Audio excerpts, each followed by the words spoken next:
Okay, pleased to see you again. Now we are available second session for furtherance of a review. Have you enjoyed the news and days of a social event? So, the story of Chang Jun, what is name? Chang Jun. The public sentiment.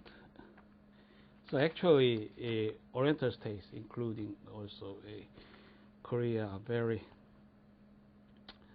contrary against the kind of sexual abuse or is it obstruction of justice against female in the perspective of a Western mind. Well, it's kind of a Hollywood drama to swerve the night hours in Washington. You can see in the news kind of internet map to show his ways to flee from airport, or did he act in command from his line of authority, high ranks of line of authority? Well,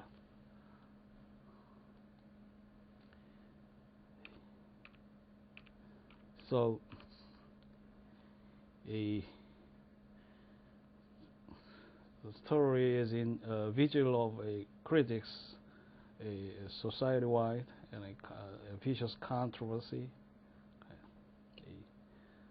largely condemned by many parts, and also shade the spread of diplomatic accomplishments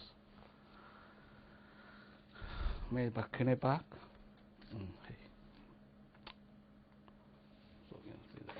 What?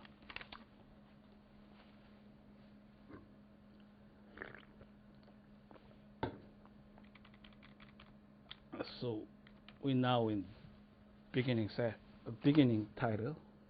What makes socialist law socialist? And of course the remaining subtopic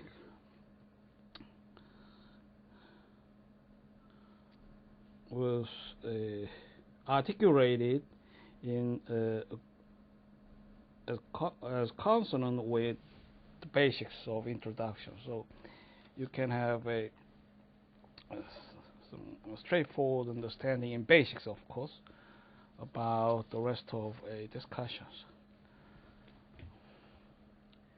As a secular religion, Marxism furthermore offers its rewards on this earth. Other religions add a postponed happiness as a gift in another realm, but Marxism claims to speak for the foreseeable future. However, it also offers the pains and sorrows of asceticism. Whereas other religions promise the believer a blissful life after death, Marxism offers the intellectual leadership in the new world somewhere in this earth. So you can see words of blessings usually. So actually, religion is not science. You see.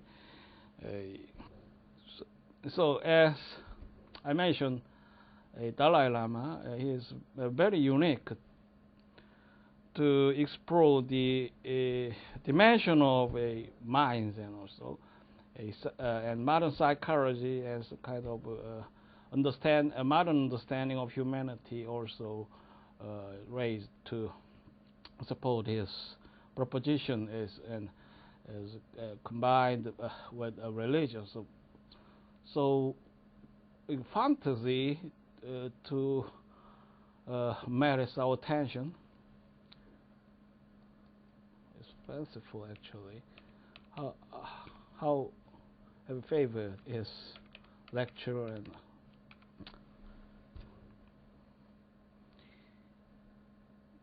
and Marx is also unique to address his tenet or proposition in the context of quasi-religious nature.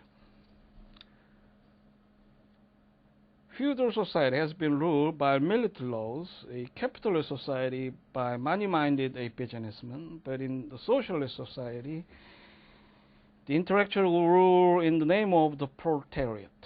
The thinker, the planner, the teacher, the scientist, the technician, in short, the man of intellectual ability, will come into their own under communism.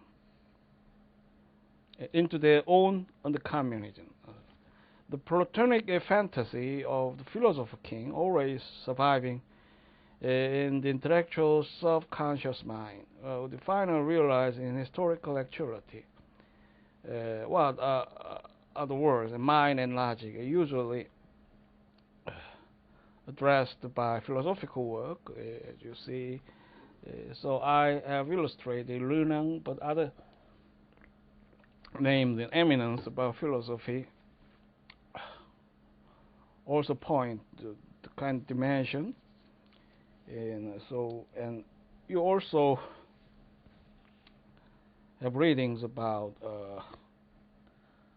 Bert Lassell, who is a very recent scholar in this context, and of course one of major influence to underlay the foundation of modern philosophy department across the United States. Such socialist law is a concentrated expression of this Marxist Judo-religious doctrine within the context of the individual socialist country. It operates a secondary as a regulator of interpersonal relationships, but primarily as a catalyst in the remolding of the human character.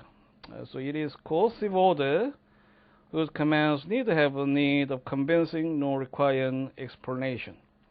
Because socialist law essentially provides a legal platform for political action, it cannot remain neutral to the political ideology of society which it serves.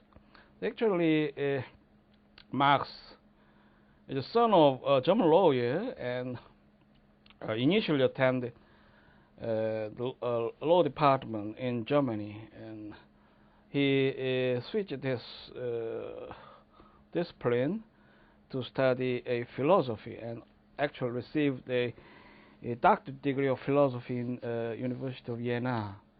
And his track of a academic and practical experience had been extended based on London in England, and long years to observe the industrialization and also obtain some scope of a criticism and the pillars sustained by capitalistic institutions. And he saw the genuine element of to generate the capitalism in the context of early industrialization period. So actually, of course, he received many influences from continental philosophers, Hegel and others.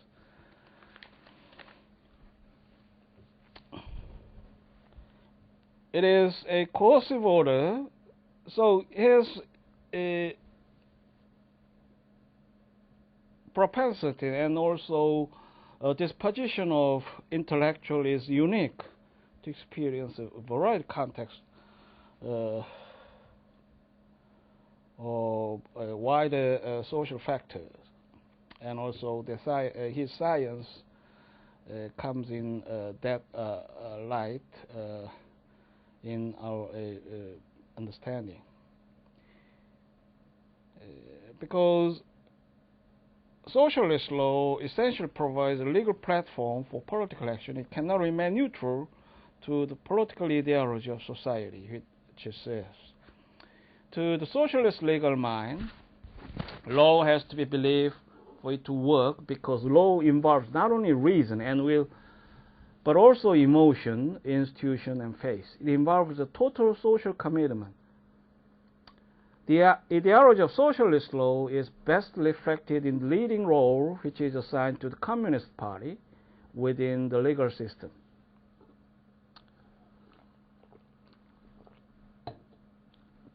The essence of this role is captured by institutional arrangement, which you would characterize as dualism of socialist law. The parallel existence of, as well as the symbiotic relationship between state law and party law. Because the socialist society may be viewed as a revolutionary movement, and to the extent that to a Marx-Leninist, there cannot be a revolutionary movement without a revolutionary leader. The leadership role within the socialist society has been assigned not to the state, but to the ruling Communist Party. As being assigned not to the state, but as a separate command structure from the state, the ruling Communist Party has its own inter-party rules, which we refer to as a system of party law. Hence, in any modern socialist legal system, the law of state and the law of inter-party life constitute two sides of the same coin. These two systems of law often operate in unison, with one in the forefront and the other constantly looming in the background. Within the socialist legal system, party law can be likened to a duck. Sometimes it is visible, swimming prominently on the surface of the water. At other times, it is hidden, diving amid the depths. But always it is there. The pervasiveness of party law, prominent at some periods and inconspicuous in others, is a prominent feature of the modern socialist legal system. The processes leading to the enactment and implementation of socialist state law are governed by the basic norms of inter-party life. Party law does not seek to displace or compete with a state law. By virtue of a dominational party of the state, party law governs the conduct of party members, both inside the party and when they function within the state system. Party members hold key positions within the state apparatus. While doing so, they are subject to double allegiance, a forced party law and only secondary to state law. Because of this unique arrangement, any study of socialist law must look not only at law in a narrow context, but also a law as widely defined to include the interplay between state and party law. The implication of this feature of socialist law is that any attempt to understand the socialist legal system must begin with an examination of the relationship between the socialist state and the ruling Communist Party. Now, because of the leading role of the party within the socialist legal and political system, socialist law is merely an instrument placed at the disposal of the party. The socialist political system is characterized by an intricate dualism in which the party and the government represent two parallel systems of a political authority. Membership of both often overlaps and sometimes even converges. The working relationship between them may be likened to that of a principal and general agent. So, against the liberalist perspective about a civic virtue, the communist state usually lacks three basic underpinnings about a separation of powers, and also the legislative supremacy on bipolar competition, usually, or in some cases multipolar. So the dominance of Communist Party rose as prominence in understanding the Communist Party. And also, we are dubious about a free election. have any option open in terms of politics of party politics, sorry, in democratic notions. Any other competing party or polity in a national context to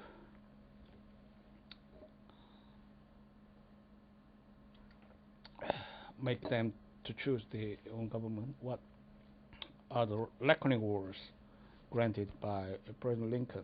Of the people, by the people, for the people, which is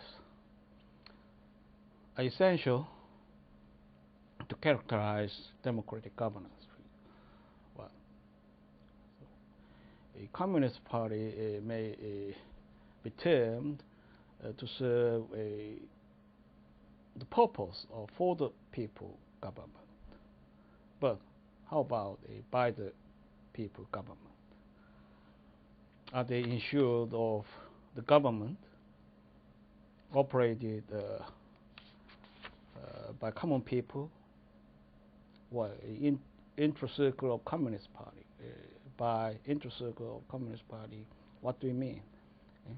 There's some kind of a confidential and hidden elitism. Or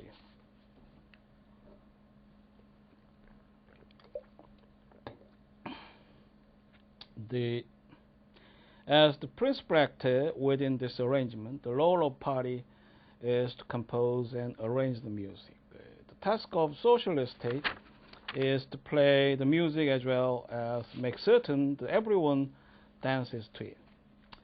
Even though the party is a non-governmental organization and technically is subject to the rule of law on the socialist state constitution, the truth of the matter is that the position of party is not only extra-constitutional, but also supra-constitutional. Socialist state constitutions are not designed to perform the crucial normative function of restraining the rulers and protecting the ruled. Constitutional provisions appear to place some limits upon the exercise of political power by the ruling Communist Party are meaningless. The notion of a limited party rule is not and could not be part of socialist constitutionalism. If one takes the position, the state constitutions are power maps, and the study of such constitutions is the study of the shaping and sharing of power within nation states, then one must admit the socialist state constitutions are incomplete, inaccurate, and even deliberately misleading a power maps. Socialist law is an instrument rather than a method of limiting the power of the ruling Communist Party. So it comes in a perverted way against the liberal institutions. So, generally, the advent of a modern constitution was a endeavor, a trigger, limiting of a state power. So the safeguard of human liberty could be ensured in the perspective in that way of constitutional institutions. But it is the kind of concept, as you see in the enabling clause of the United States Constitution or other international documents being provided by a enabling clause.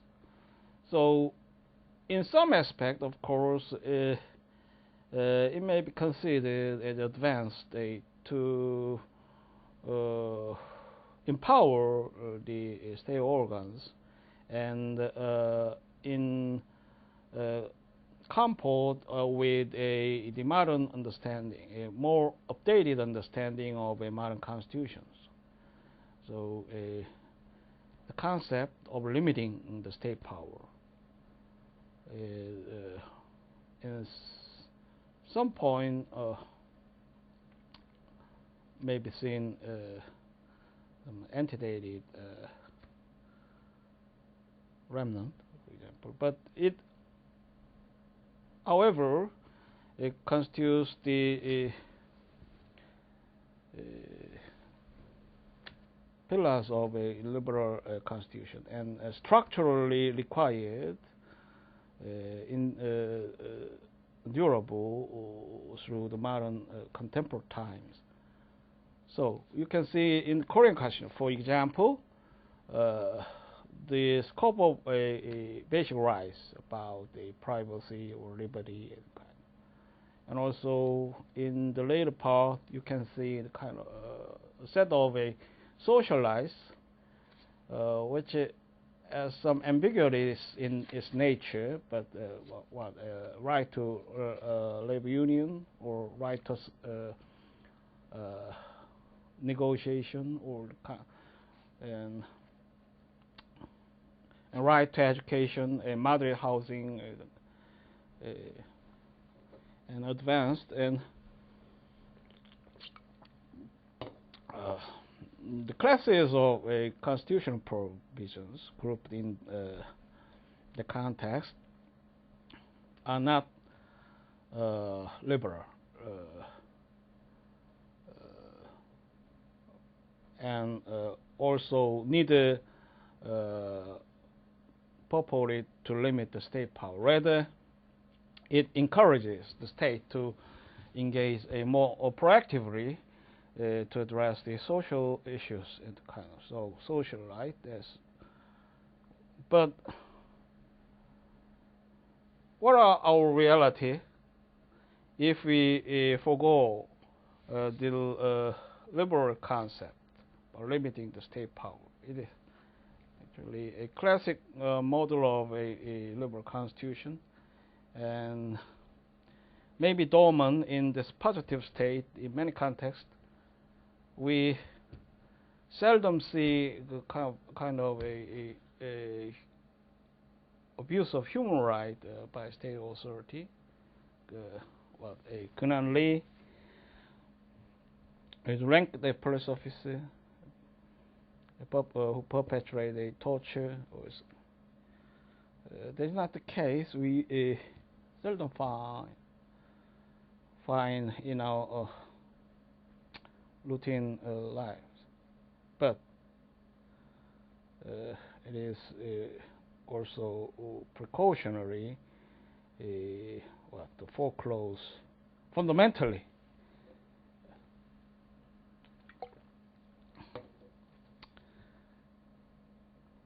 So anyway, this concept is essential to limit the state power.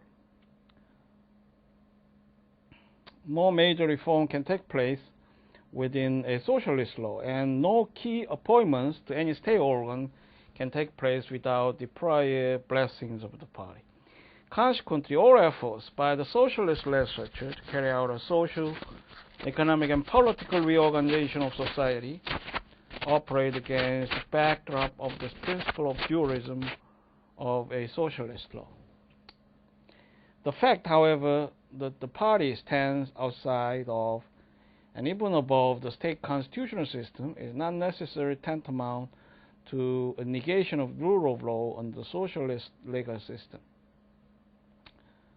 The law of inter-party life imposes checks on the power of the party. Because the principle of socialist legality applies both to party and state law, the party conducts itself in a manner that is consistent with the pre-established norms of a party law. So this context was disclosed in a recent National Convention of Chinese communism. So the inner circle bred separately from based on a different heritages. And their social background also will differ between the head of state and the second man. What is the official title? A Prime Minister of Republic of China.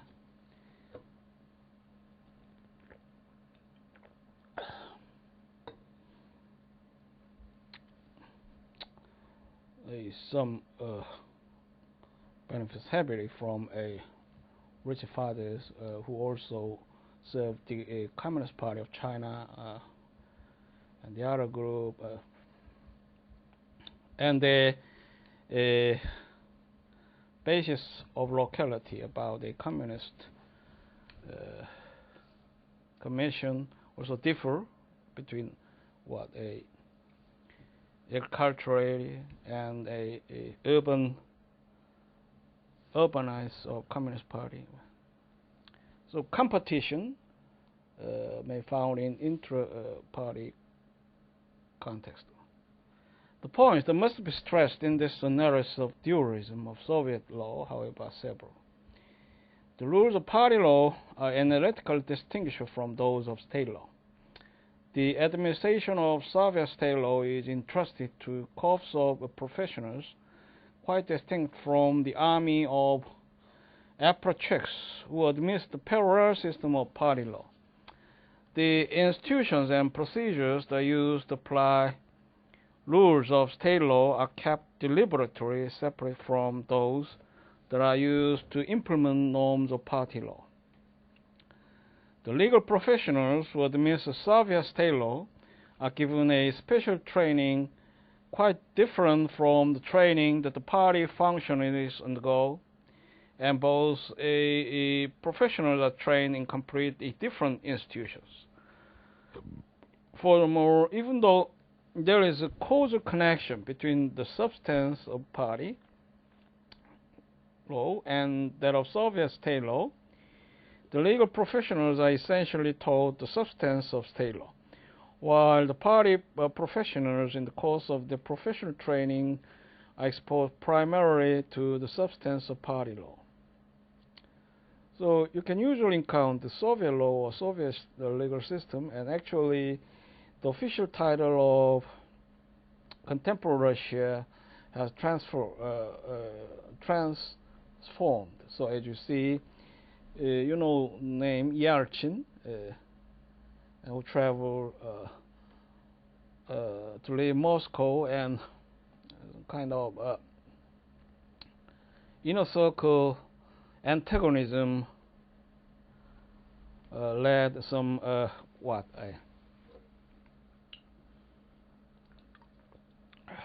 reactionary struggle,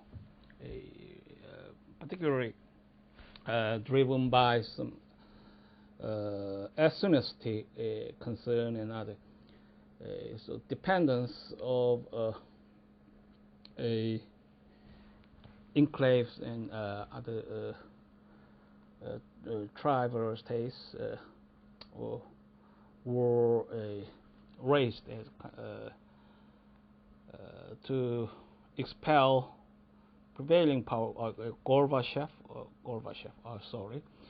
and so it provoked the kind of rearrangement of a Russian federation into new names. So, but actually, as I've said, the legal institutions may endure in extent scope and survive the political turbulence usually and the basic context of understanding comes rather same and at least extensively similar of this course. So you can have ideas interchangeably between a Soviet law and the Russian Federation, the institution, legal system of Russian Federation, except for some minor modifications, as you see. Also, though the CPSU has arrogated to itself the de facto authority to make Soviet state law, the party has also tacitly imposed a restraint on that authority. It agrees not to make the law arbitrary and until it has remade the law to be bound by it.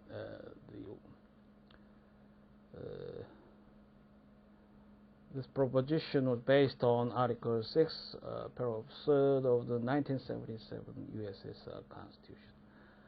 The third principal feature of modern socialist law relates to its methodological aspect. Even though the methodology of socialist law is deeply rooted in civil law tradition, the socialist legal tradition has in turn evolved two methodological devices that are totally unknown to the civil law system. One of these is de jure operation of the law of judicial procedure at two coexistent levels of normativism and prerogativism. The feature of socialist law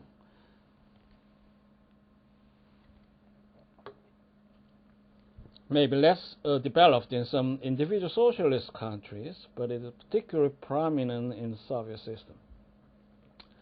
Thus, even though Soviet law decisively joined the Western family of laws somewhere in the mid-1930s, it continues to retain a form of elasticity in its law of judicial procedure that permits it to be expanded, contracted like an accordion to suit the needs of party for strengthening the needs of state.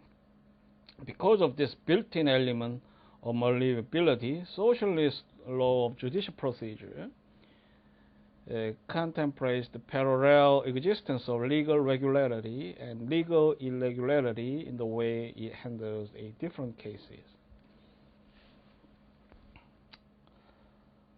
So, what is the concept of legal consistency? Predictability, legal stability. So we identify two dimensions, but of course, principally because socialist states adopt the preeminence of political ideology, it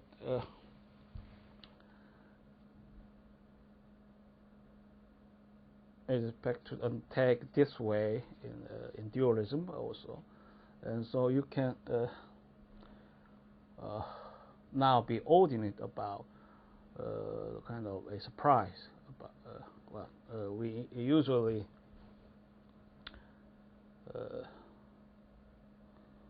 have notice about some heavy penalties. In some cases, it's a capital punishment. And the captive of American citizens recently in North Korea. What do you have implication about that incident or the event and diplomatic effort to? So bribery usually is non-felony in Korea, a petty offense against criminal interest. Of course, that depends on the amount of crime that the perpetrator have exploited, extortion, but usually it is less plausible to see kind of a capital punishment about the private officials, a liberal state. So that is also sustained principally in proportionality rule, long held as one of civic virtue. Is distorted applications in the Communist Party. So legal irregularity may be practiced in some cases, which can be opposite to force the communist missions. The very notion of legal irregularity or legalized lawlessness is a unique contribution of socialist law, especially Soviet law, to the general theory of law. It is true that in every modern legal system, there is an observable gap between the law on the books and the law in action. Thus, while maintaining one general law for all regular litigants, the law suddenly lapses into its prerogative sphere whenever a privileged or disfavored litigant is before the court. Prerogatives may operate either in favor of the litigant or to its detriment. It is this Chamneoranic character of modern socialist law of judicial procedure that sets it apart from the other traditions within the family of Western law. So, do they need to prioritize criminals? What? Do you have a capitalist mind for unfettered a private interest? Then that affords a basis to get them a normativism, levels of normativism. So it is an adversary or enemy against the communist ideas. What is harsh nature? So, the second innovative feature of methodology of modern socialist law is the scope of participation of the procurator in judicial proceedings, civil, criminal, and administrative. At first sight, the role of socialist procurator resembles that of the agents of the Minister of Public in French law or in other civil law systems. But upon closer examination, fundamental differences emerge between them. The involvement of socialist procurator in socialist judicial proceedings is much more extensive and more intrusive than that of his French or the civil law counterpart. A quick glance at the infrastructure of socialist law also suggests that even though this element of socialist legal system is deeply rooted in civil law tradition, it has been greatly influenced by substance of socialist law. As a result of dialectical relationship between the two form and substance of socialist law, the socialist form is somewhat different from the civil law counterpart. These differences are reflected, for example, in the divisions of socialist law and the wholesale delegation of government functions to non-governmental organizations, such as trade union organizations. And the concept of a trade union institution is also similar in the United States about the role of governance against the members, but that is purely hypothetical and also may be conceived in analogy. Actually, there are aspects of a distortion from private arrangement. It is kind of mid-level public in interplay with the members and union leaders. They have bylaws to govern the members, and there are also a disciplinary authority empowered for a union leaders, the kind of group of a governing body. So, but then it's to be distinguishable from society, since their association is more powerful through the course of a governance. Actually, Communist Party saw it kind of a experimental classroom to work on the practical utility of the ideology through the members as well, and dynamism may also be checked up to on feedback purpose, and also a greater extent of labor peers and what constitutions are working in interaction as centered in union arrangement. So, in light of these fundamental differences between the form of socialist law and that of civil law, one is tempted to pose and ask, and these two forms qualitatively the same? We think they are. This, of course, prompts another question. How is it possible for socialist legal substance to be embodied in a non-socialist legal form? One response is that the form of socialist law is not necessarily non-socialist merely because it also happens to be qualitatively the same form that embodies the civil law. For one thing, the socialist law borrowed from the civil law has been considerably adapted to this new socialist contents. It is no longer pure civil law form, nor is it qualitatively different from the civil law from which inspired it. The last of the three questions that we posed at the beginning of this analysis, whether socialist law has made any original contributions to the Western concept of law. Our answer is a resounding yes.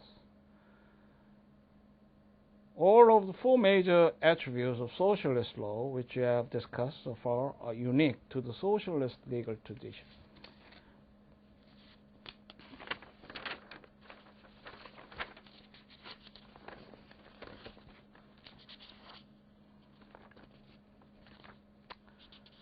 And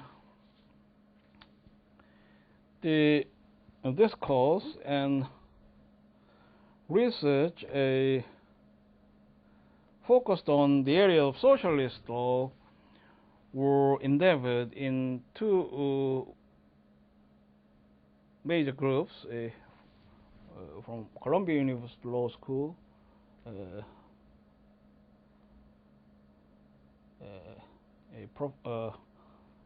pursued by Professor Hazard and also Professor Berman, Harvard University Law School,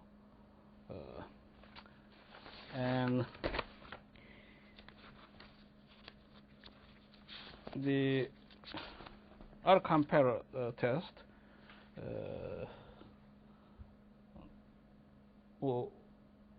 I'm now indebted to perform this course, have some point of differences in his belief about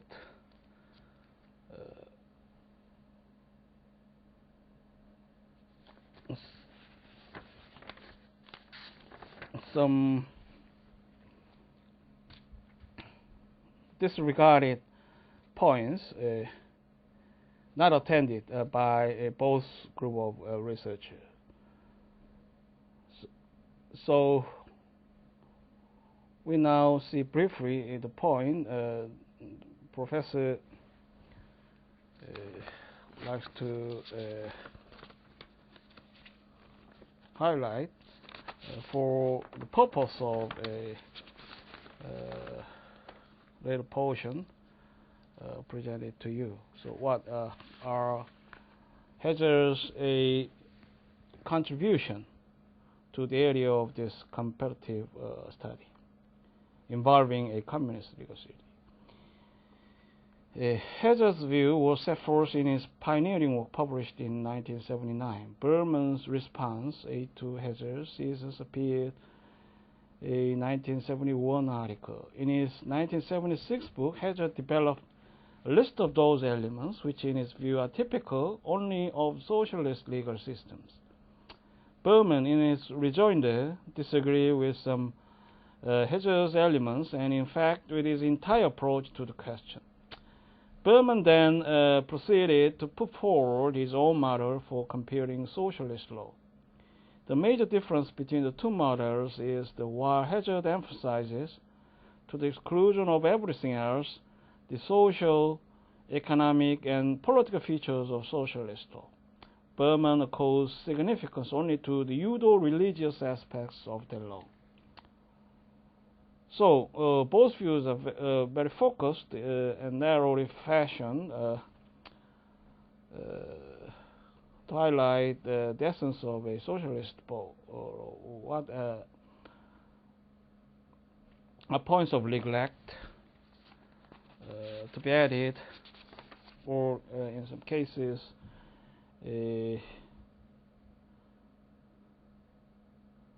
criticized. He proposed that one should really be comparing the socialist legal system, not with the common law and the civil law systems, but with other religious systems such as Islamic, Hindu, canon, and Jewish law.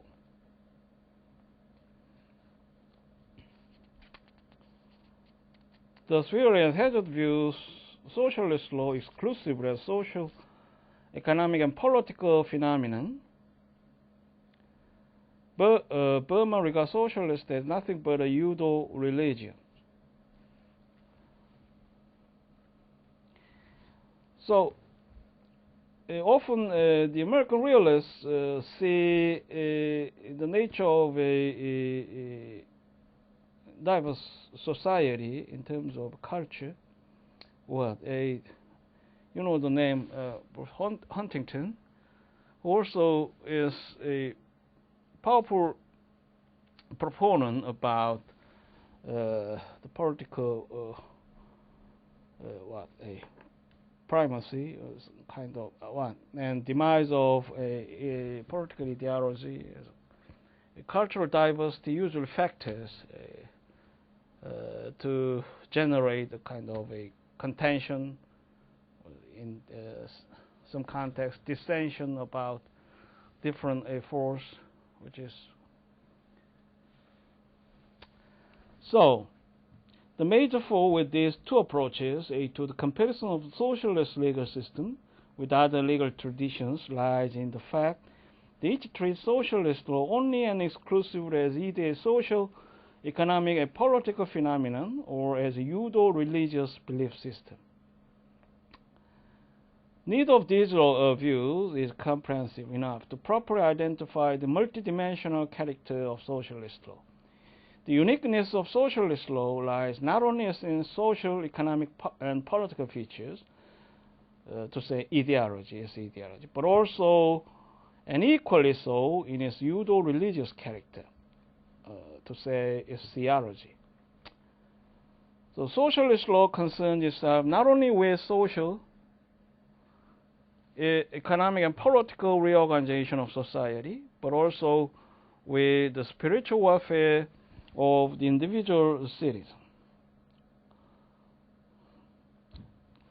To disregard the pseudo-religious aspects of socialist law is as detrimental to complete analysis of system as to dismiss the social, economic, and political concerns of the law. Both of these schools agree on one thing.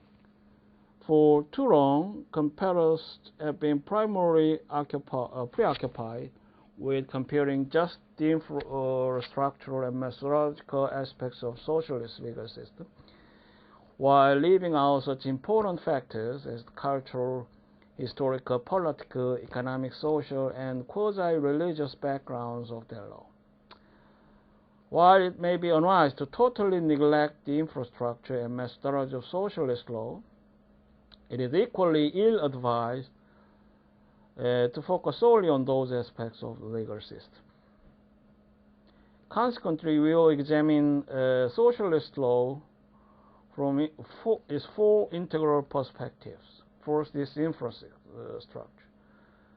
Second is methodology. Third is ideology. And fourth is its theology. When viewed from the standpoint of the first two dimensions, socialist law may properly be compared with common law system. When analyzed from the standpoint of third dimension, it may be compared with common and civil law systems. But when looked at from the first perspective, it is comparable only to such other religious legal systems as Islamic law, canon law, Jewish law, and Hindu law. So, a professor points out the needs of a square consideration about the nature of socialist law. It leads us to fallacy if we have unilateral focus on one element. How do you agree? When viewed from the vantage point of its infrastructure and methodology, no qualitative differences can be identified between socialist law and civil law. In this regard, a socialist law, while introducing some major modification, still preserves its civil law roots, and therefore can be properly contrasted with common law as the valid opposite. Then, how do you perceive the ideology of socialist law?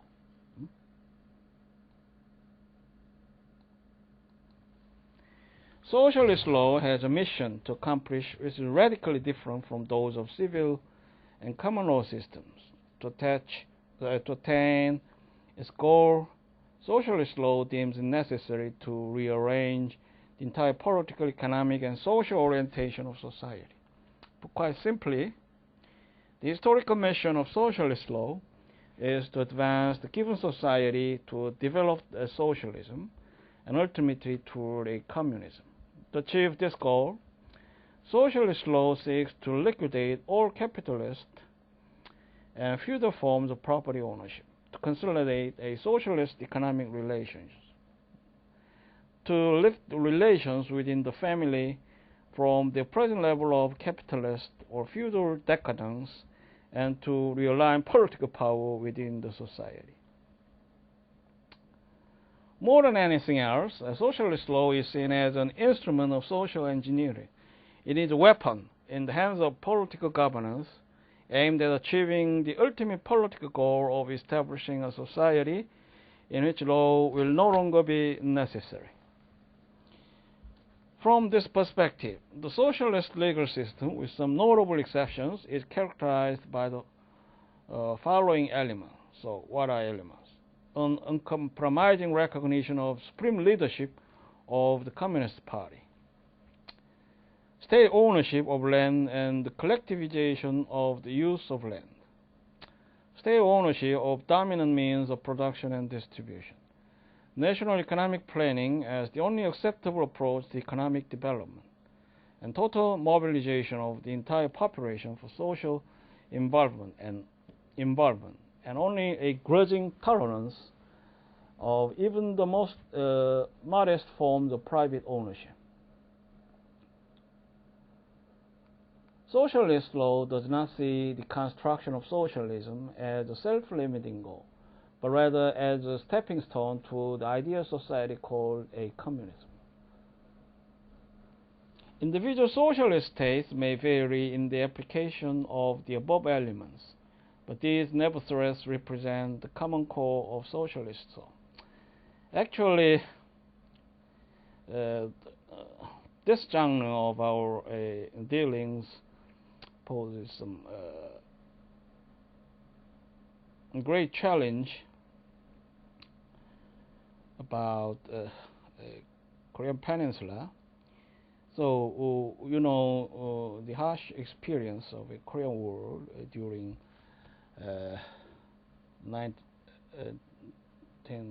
during the 3 years, from 1950 through 1953. So, it actually produced a second highest number of war sacrifices in deaths and losses of lives. So, afterwards, Korea is considered at the point of vanguard in world politics against the northern communism, and the progress with the moderation in content, and assuaged about the ideological conflict, and other elements may intervene to aggravate this situation of peninsula in recent days, where were a prime factor to for the shift of atmosphere. So tension comes from what? A territorial claims from Japan, and some of motives to vindicate the rise of global power from China to address the sea dominance in this area. Well,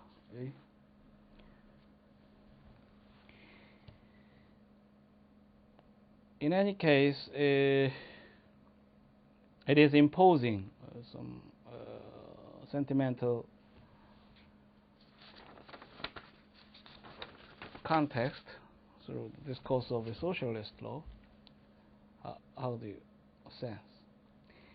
Crucial to a full appreciation of the ideology of socialist legal system as an autonomous family of law is an understanding of the Marxian socialist constitutional arrangement. Among the critically important features of any socialist constitutional system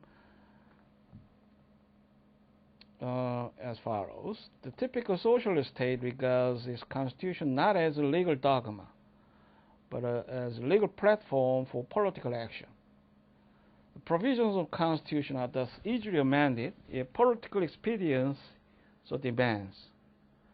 Also, the process used in the interpretation of any provision of state constitution is essentially a political rather than a legal process, because the socialist state constitution serves both as the supreme law of the land and as supreme codification of social, economic, and political program of state.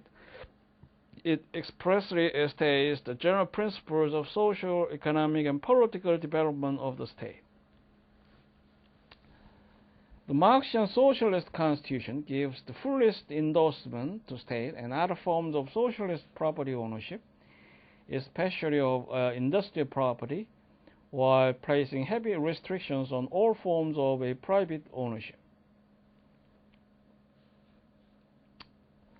To make sure the private ownership does not obstruct the construction of socialism, the socialist state constitution, as a rule, paves the way for easy nationalization of private property, if and where public policy so demands.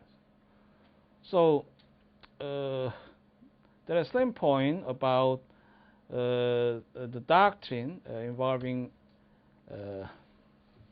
eminent domain in the liberal state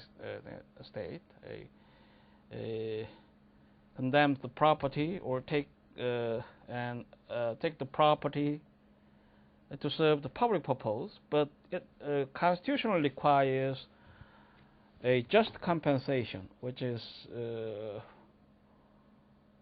full and a proper in market terms. So, what can it be allowed if a lawyer in less extent from pure market rates? Unfailingly, there is some reference in socialist state constitution to the class composition of the given society. In a socialist constitutional system, the general practice is to concentrate political power in the hands of the ruling Communist Party at the expense of state organs. This may not necessarily find specific expression in the state constitution, but the reality of all Marxian socialist constitutional systems is that the Communist Party is both supra-constitutional as well as extra-constitutional. In socialist state constitutions, one typically finds a provision which proclaims the independence of judiciary. This de jure independence, however, is vitiated by other institutional devices within the system. For example, The judges of the highest courts in most of socialist countries are elected by, accountable to, and recallable by the corresponding legislative body.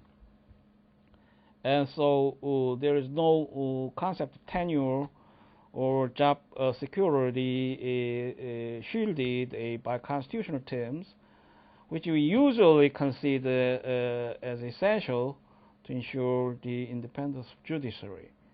There is not less case in practice, evidenced by communist practices.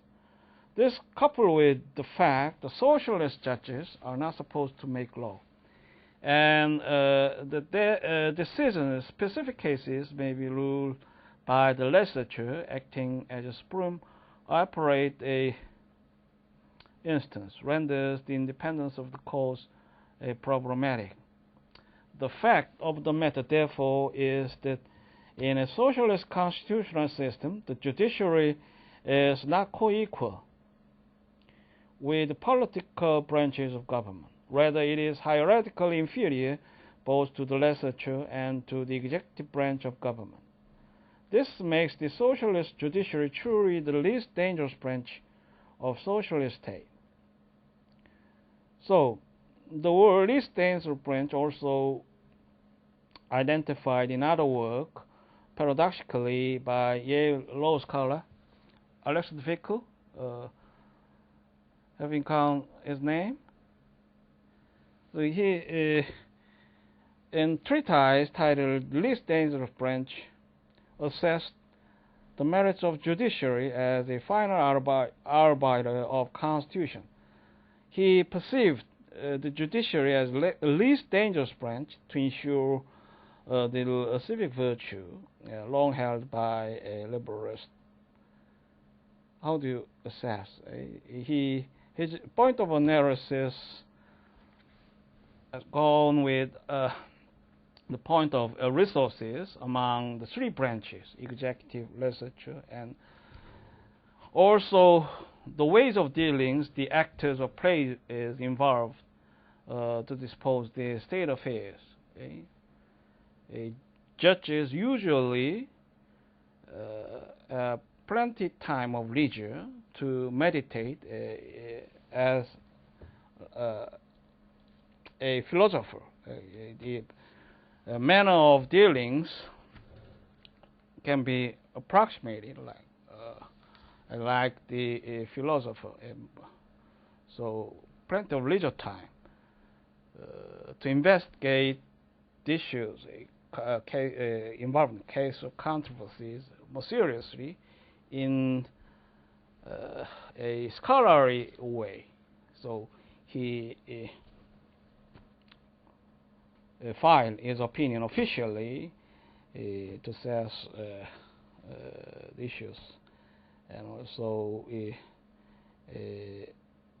usually a court opinion includes the point of contention, which is sensitive to understand the dynamism of a state affairs, and also so he concludes in the event to find the judiciary as the least dangerous branch for final say about the constitutional command. How do you see the difference about the world raised in the context of a socialist constitution? What does this word connote in Soviet Russia? Least dangerous branch. They are inferior to political branches and also dominated fundamentally by a communist party and ideologically. So they have no way but to be a protege guided by communist ideas. So that could define it as least dangerous branch. Interesting. Another prominent feature of socialist constitutional system is the routine delegation of a major government functions to non-governmental organizations. This enables the government to create the semblance that the administration of the affairs of state is handled through a partnership between the state organs and citizens' organizations. It is customary, for example, for the state to delegate the administration of labor law and other related social legislation to the official trade union organization, and in exchange for such legislation, to impose direct governmental control over the activities of trade unions. Furthermore, in order to facilitate the mobilization of the entire population for involvement in various social duties, the socialist constitutional system established a network of other non-governmental organizations, which are in turn placed under the general supervision of Communist Party. As a general rule, to which there are notable local exceptions, socialist constitutional systems formally recognize only one political party. This party is superimposed of the governmental apparatus as well as of all other state social organizations. In those socialist states with more than one political party, such as Poland, East Germany, Bulgaria, and Czechoslovakia, a condition for the existence of a non-communist political party is that it must recognize the leading role of the Communist Party within that arrangement. So I've expedited my lecture since I promised to cease at 5 o'clock. So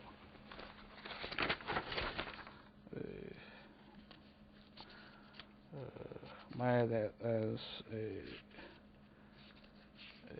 appointment to report by 5 o'clock. So he came back, and I now stop here. And in next class, we have brief on the theory of socialist law, and also we complete the rest of a subtopics in 1 hour class. Okay, thank you for attention, and expect to see you again in Friday class. So you're required to make a actual presence, in the lecture room in education building.